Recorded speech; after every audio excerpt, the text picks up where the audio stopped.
Hi, thanks for joining us for our second collaborative episode between Patrons and Partnerships and Santa Fe College. Today we spoke with Julie Falt, Santa Fe College's Adult Education Program Coordinator, about the Adult Education Program at Santa Fe College. The Adult Education Program doesn't only support students who are seeking their GED, but also students with disabilities and students who speak English as a second language. It offers a supportive environment and many resources to help students get where they would like to go.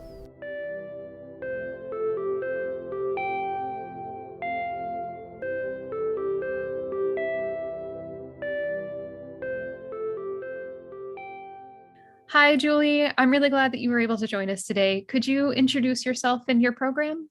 Yes, I'm Julie Falt, and I am the coordinator of adult education at Santa Fe College in Gainesville, Florida. Adult education means adult basic education, basic literacy skills, GED preparation, and ESOL, English for speakers of other languages, for individuals who come from other countries and need to improve their English skills. Could you provide some more details about your program, how long it's been around, its missions and goals? Yes. Our program has been around since 1998, actually, and its mission is to help students who need a little brush up academically to help them further their educational career, whether that be to go into college or to go into careers, to get some certifications for careers, to get a high school diploma if they haven't gotten that, or, like I said, to improve their English skills to help them function more effectively in an English-speaking society. Again, for jobs, to help their children in school, to go into further education. So I would think of a lot of our work as pre-college work. Students come to us because they're not quite ready to start college-level courses at Santa Fe College. They need a brush up of some kind. And so we work with them to help them with that academic brush up to get them ready for their next steps. And what are the major initiatives of the adult education program? Well, like I said, we want to help people get ready for the next steps, but we really embed a lot of college and career readiness into our program. You might think that we would only be offering classes in reading or language or mathematics or English skills or science and social studies to help people get ready for the GED. And we do that. We have all of those courses. But in addition to that, we have a lot of workplace and college and career readiness programs. We have a health science career track where students, our ESOL students, are taking medical English classes. And then all of our students take home health aid direct care class as a contextualized adult ed program. And by that, I mean they're in a reading or language class, but the materials they use are health science materials. And then as part of our program, they take a certified nursing assistant preparation class to help them get ready for the Santa Fe College 165-hour nursing assistant program. And that's an actual certificate program at Santa Fe. And then when they go into that program, one of our adult ed instructors goes with our students to help be a mentor and a guide and a support while they're in that certificate program. So we have the health science track, we have a childcare track. Students work with the 40-hour Department of Children and Families online curriculum with one of our instructors, and they get ready to work in a childcare or a daycare facility. We have a business English track where students are getting ready for business programs. We teach computer skills and typing skills to help students prepare for those. We have agriculture, horticulture, entrepreneurship program where students are doing actual hands-on gardening, and they sell a lot of their wares at local farmers markets. So they're learning how to make a living through horticulture or agriculture and actually getting some hands-on practice doing that. Then we're just starting a program, an introduction to building construction, to some of our construction and technical programs. And we hope that through that introduction in our contextualized adult ed classes, that students would go into a new program called Building Maintenance and Management that's offered by the construction program, or possibly welding or heating and air, one of those certificate programs. And again, we try and help them support their pathway to get into that. So, in addition to the academics, we're trying to think of, your career preparation doesn't wait until you're finished with your academic goals, but actually you can opt to do your career preparation while you're in our adult ed program. Sorry, I always say that's cool, and I'm trying to think of different ways to say that's really exciting. That is a neat and holistic way to get people involved in career planning and education. What part of it are you most excited for? Well, I love this program. I've been working here actually since 1998. So I'm pretty excited about the whole program. What I like is working with individuals who, for one reason or another, weren't able to finish school, or even if they did finish school, they need a little bit more brush up before they go on to their next steps. So it really excites me when people come in and they have goals and dreams and they're excited about coming to school. They've made the decision to come, and we can facilitate them getting on to whatever those goals and dreams and plans are. We're a stop along the way, hopefully. Have you been here since the program's inception? Were you one of the original staff? I wasn't one of the very, very first staff, but I came on within a year of the program starting. Okay, so you've seen it grow from its very beginnings. Yes. Has it expanded greatly since it started? Yes. So we started, our very first classes were at the Northwest campus, which is the one out by I-75 off of 39. And we were in one long room with a table down the middle and computers around the edge. And we probably had 15, 20 students. We'd have day and evening, and everybody would have their education. It would be more individualized with tutors working with them. We outgrew that room and we started expanding into the hallway, and then we were in the breezeway that was outside of the building. And then the fire marshal wasn't too happy with us because we were getting in the way of all the entrances and exits. So then we did get bigger quarters.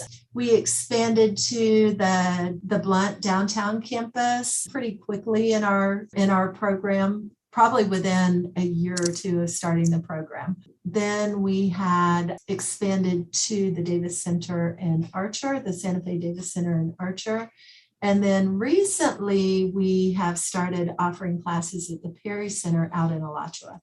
So we're at 4 Santa Fe sites. And I think the hope at the college is for us to expand to even more Santa Fe sites in the future. And in addition to starting with the adult basic ed GED students, we had some non-native English speaking students come in. And so then we started working with students who English was not their first language. So we added the ESOL component. Our program grew from about 20 or 30 to, at our highest was 700 or more students a year.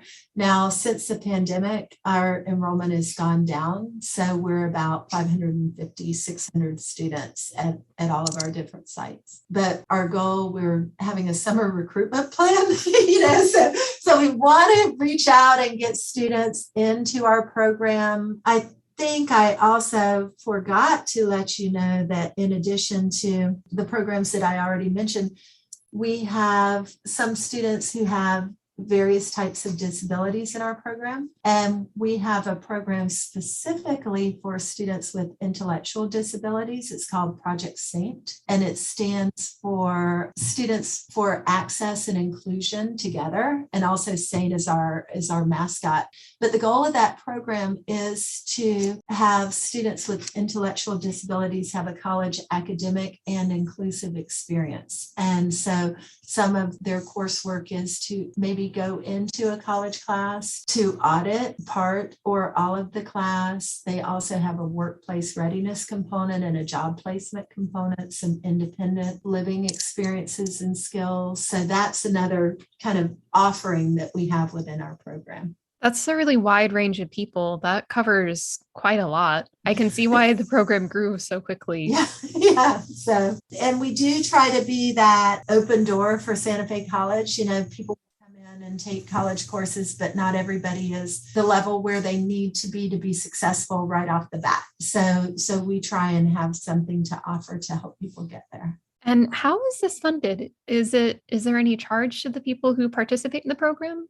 A lot of our funding comes from the college. They support us, but then we also get funding through federal grant dollars that are funded through the state of Florida, kind of flow through the state of Florida. We get grants, and our students pay $30 a semester. So they do have an obligation, and $30 a semester can be prohibitive for some people. So I don't want to say that's not much money, but it's definitely not what a college level course would cost. And through partnerships with different entities in the community or on campus, we're trying to get scholarship assistance. We've got with the Educational Opportunity Center, their TRIO programs. They're helping with the $30 course fee starting in the fall, and they're also helping fund GED testing fees, because that's a fee that students have to pay in addition to their $30 course preparation fee. We've had help with our Displaced Homemakers program here on campus. They'll help a lot of our students with the cost for the courses or the fees.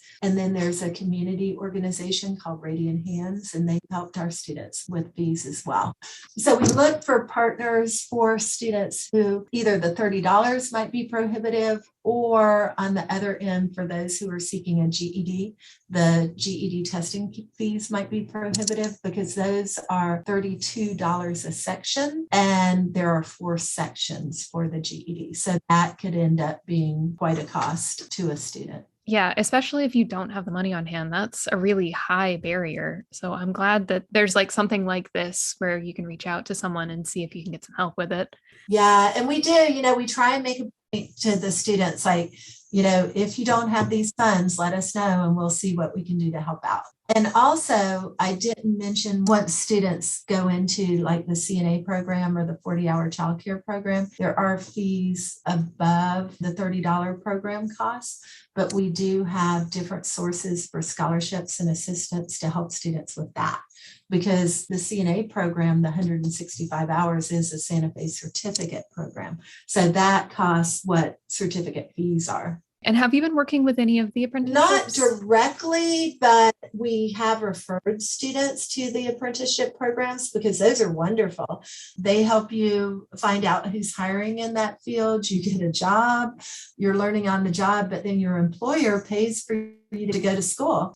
Those are terrific programs, and people don't have to have a high school diploma to take advantage of those programs. And some of the programs that I'm mentioning that we are referring students for and preparing students for don't require a high school diploma, so they can access those while they are working on their GED and don't have to wait until that's done.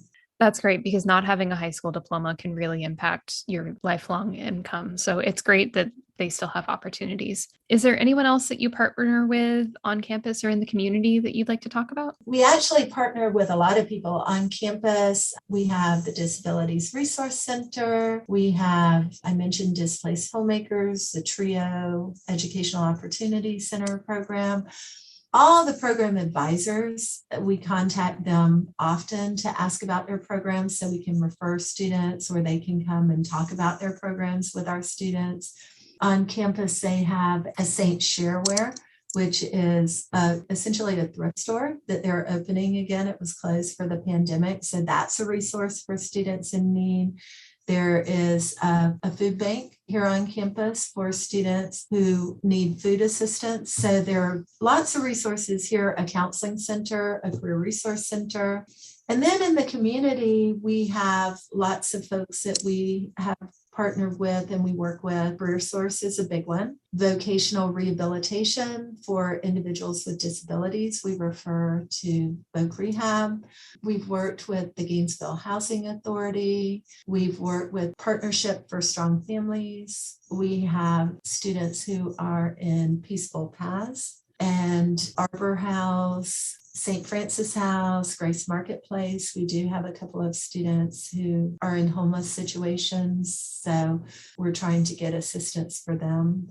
I'm sure I've left people out. Community Action Agency, we're working with a lot of people. A lot of people in this summer. We're working to a state initiative to encourage us to kind of formalize our partnerships. The library, I left out the library, but we work with the literacy coordinator at the library. But I was going to ask. Yeah. so and the public schools, the Alachua County School District. So we're trying to make sure we're not leaving out people in the community, and we're reaching out to those who can help our students, refer students to us, but also everybody has a cause that they're trying to help with. So can we refer students to them to get the support that students need? Because of course we can't offer everything, but if somebody needs utility assistance, might be able to help, that type of thing. Swag Center, we work with them. So yeah, the list goes on and on. Yeah. So you don't just help with education, you help with everything, with making sure that you have a stable housing situation where your bills are paid so you can focus on your education. Right. If you don't have that, it's really hard to think about the future. Right, exactly. And a lot of people have a lot of needs, like you say, in addition to education, and they might not know exactly who to reach out to. And so at least we can be a referral source or sit with them to help them make some phone calls or send some emails, because sometimes navigating some bureaucracies can be tricky and difficult. It can be really intimidating, especially if you try to call someone and you just hit wall after wall. Right. And how can participants apply or find out more information about the program? Okay. So they can, of course, check on the Santa Fe website is one place, and just type in adult education. We have a lot of our phone numbers. I'll give you a basic phone number is 352-395-5760. That's just our general phone line. Students can call and we will email them or talk them through the application process, because we have a list of steps to apply that we can help them work through. They can either come into one of our sites to do the Santa Fe application. It is an online application, but they can come to one of our sites to do it there. And then once they complete their application, then we would have orientation with them and just tell them about the program, about the resources. We do some assessment to find out where their skill levels are, what they need to work on. They meet with an advisor individually to plan their schedule, to go over their test scores, to talk about barriers and needs, and then they'd start their classes. The sequence of events that I just told you is mainly for the adult basic education GED students. For the ESOL students, there is a link on our webpage where they could just fill out a basic questionnaire. Our ESOL intake person will contact them, and then he has them come in and he helps them do the application here. So they don't even have to do the online application before they come in. He walks them through that, makes sure that they understand it, and then does their orientation and testing. And email adult ESOL at sfcollege.edu for the ESOL, or education at sfcollege.edu. Adult education at sfcollege.edu. Okay. Do you have any upcoming events or application deadlines that people should be aware of? Yes. So our adult education GED classes are doing orientations at the end of June, and our summer B term will start July 5th for adult ed. That doesn't 100% follow the college calendar, but it's our adult ed calendar. And then summer B will go until early August. What a lot of individuals who are listening to the podcast might be interested in doing is starting in the fall. So we will be doing orientations in July and early August and testing. And then I believe it's August 19th. I'm not 100% sure, but mid-August is when fall classes are starting. August 15th is when the fall term is starting. Okay, awesome. So August 15th. But they've got plenty of time, to get in touch with us, to do their orientation for a nice August 15th start. And is there any other information you'd like to provide that we didn't go over? I think the main thing is if people are interested in improving their educational skills, if they have some goals and plans and hopes and dreams, but they don't quite know where to get started, I would say get in touch with us. Even if we're not the right place to start, we try and refer you to the right place. So at least we can be an entryway into Santa Fe College. And I do try and say we try and be welcoming and supportive as people are getting started on their journey, because I understand that sometimes it's scary to go back to school after you haven't been for a while. So we do try and support people as they're starting that journey and try and make it accessible for them. And I want to congratulate anybody who is making a plan and making a goal to further their education. And we want to be their biggest cheerleader. That's great, because it can be really daunting to go back to school, especially if you didn't do well in school and that's why you didn't get your GED, or if you're facing some sort of issue, like if you're facing an economic issue or a disability that makes it more difficult for you. So I'm really glad that Santa Fe has options for people who have those additional hurdles. Yeah, that's a good way to say it. I think that about does it. Well, thank you. This was really fun. And thank you, Julie. It was great to talk to you. Okay, take care. Have a great day. Bye-bye.